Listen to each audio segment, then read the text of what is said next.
PCOD ഉള്ള over weight ആയിട്ടുള്ള ഒരു 12 വയസ്സുള്ള ഒരു കുട്ടിയെ കൊണ്ടാണ് ഒരു ഉമ്മ എൻ്റെ അടുത്ത് വന്നത്. അപ്പോൾ ഞാൻ നോക്കിയപ്പോൾ തന്നെ ഈ കുട്ടി വളരെയധികം ഒരു സങ്കടത്തോടെയാണ് എൻ്റെ അടുത്ത് ഇരിക്കുന്നുണ്ടായിരുന്നത്. ഞാൻ ചോദിച്ചു, എന്ത് പറ്റി, മോൾക്ക് എന്തെങ്കിലും വിഷമം ഉണ്ടോ എന്നുള്ളത് ഞാൻ ചോദിച്ചു. അപ്പം ആൾ പറയുമായിരുന്നു, ഞാൻ കറുത്തിട്ടല്ലേ ഡോക്ടറെ, അതുകൊണ്ട് എന്നെ ആർക്കും ഇഷ്ടമല്ല. ഇത്താത്ത കുറച്ചുകൂടെ കളറുണ്ട്, അതുപോലെ ഇത്താത്ത നല്ലോണം പഠിക്കും, ഞാൻ പഠിക്കില്ല, എന്നെ കാണാനും കൊള്ളില്ല. അതുപോലെ എനിക്ക് കഴിഞ്ഞ ആഴ്ചയിൽ സ്കൂളിൽ ഒരു കോമ്പറ്റീഷൻ ഉണ്ടായിരുന്നു, ഒരു മ്യൂസിക് കോമ്പറ്റീഷൻ ആയിരുന്നു. അപ്പം ഞാൻ അതിൽ പാടിയിട്ടുണ്ടായിരുന്നു. അപ്പോൾ അതിൽ 2 ലൈൻ എന്തോ ഞാൻ തെറ്റിച്ചു. അപ്പോൾ ഉമ്മ വളരെയധികം എന്നെ വഴക്ക് പറഞ്ഞു. ഉമ്മയും അവരുടെ ഫാമിലി മെമ്പേഴ്സൊക്കെ ആയിട്ട് വന്ന് കാണാനിരുന്നതാണ്. അപ്പോൾ നീ തെറ്റിച്ചില്ലേ എന്നൊക്കെ പറഞ്ഞ് കുട്ടിയെ വളരെയധികം വഴക്കും പറഞ്ഞു എന്ന് പറഞ്ഞ് ഈ കുഞ്ഞ് വളരെയധികം എൻ്റെ മുന്നിലിരുന്ന് കരഞ്ഞു. അപ്പോൾ ശരിക്കും പറഞ്ഞാൽ ഈ ഒരു കാര്യം എനിക്ക് വളരെയധികം റിലേറ്റ് ചെയ്യാൻ പറ്റിയെന്നുള്ളതാണ്.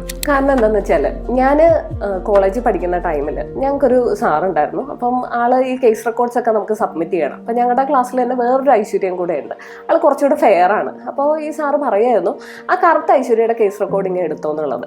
എനിക്ക് തോന്നുന്നു ഒരു 10-12 വർഷമായിട്ടുണ്ട് ഞാൻ കോളേജിൽ നിന്ന് പാസ് ഔട്ട് ആയിട്ട് ഇറങ്ങിയിട്ട്. പക്ഷെ ഇപ്പോഴും എൻ്റെ മൈൻഡിൽ അത് ഉണ്ടെന്നുള്ളതാണ്. അപ്പോൾ ഇങ്ങനെ കോൺസ്റ്റൻ്റ് ആയിട്ട് കുഞ്ഞുങ്ങളെ കളറിൻ്റെ പേരിൽ അല്ലെങ്കിൽ അവരുടെ ബോഡി ഇമേജിൻ്റെ പേരിൽ ഇതിലൊക്കെ കമ്പയർ ചെയ്യുമ്പോൾ എന്ത് പറ്റുന്നു, അവരുടെ ആ ഒരു സെൽഫ് വെർത്ത്, ഒരു സെൽഫ് എസ്റ്റീം തന്നെ വളരെയധികം ഡൗൺ ആവുന്നു എന്നുള്ളതാണ്. അതുപോലെ ബോഡി ഇഷ്യൂസ് ട്രിഗർ ചെയ്യും. എനിക്ക് ഇത്ര ഹൈറ്റ് ഇല്ല, അല്ലെങ്കിൽ എനിക്ക് വണ്ണമുണ്ട്, എനിക്ക് കളറില്ല, ഇതെല്ലാം എന്ത് ചെയ്യും, അവരുടെ സെൽഫ് എസ്റ്റീമിനെ ബാധിക്കുന്നു. അപ്പോൾ ഇങ്ങനെ ഇതൊന്നും നമ്മൾ കൺട്രോൾ ചെയ്യുന്ന കാര്യങ്ങളല്ല അല്ലേ, നമ്മുടെ കളറ്, ഹൈറ്റ്, ഷേപ്പ്. അപ്പോൾ ഇങ്ങനെ ഒരു നമ്മളിൽ കൺട്രോൾ ഇല്ലാത്ത കാര്യങ്ങളിൽ സ്ട്രെസ് വരുമ്പോൾ എന്ത് പറ്റുന്നു, നമ്മുടെ സ്ട്രെസ് ഹോർമോണായ കോർട്ടിസോൾ റിലീസ് ആവുന്നു. അപ്പോൾ ഈ കോർട്ടിസോൾ കൂടുമ്പോഴാണ് നമുക്ക് ഹോർമോണൽ ഇംബാലൻസസും അതുപോലെ PCOD, തൈറോയിഡ് രോഗങ്ങൾ, അതുപോലെ ഹെയർ ഫോള്, ഒബീസിറ്റി, വണ്ണം, അമിതമായിട്ടുള്ള വണ്ണം, രോമ വളർച്ച, ഇതെല്ലാം വരുന്നത്. അപ്പോൾ ആസ് എ പേരന്റ് നമുക്ക് എന്താണ് ചെയ്യാൻ പറ്റുന്നത്? അപ്പോൾ പേരൻസിനോട് എനിക്ക് പറയാനുള്ളത്, കുഞ്ഞുങ്ങളെ മനസ്സിലാക്കുക, അവരുടെ കളറല്ല അവരുടെ സെൽഫ് ബർത്തിനെ തീരുമാനിക്കുന്നത്.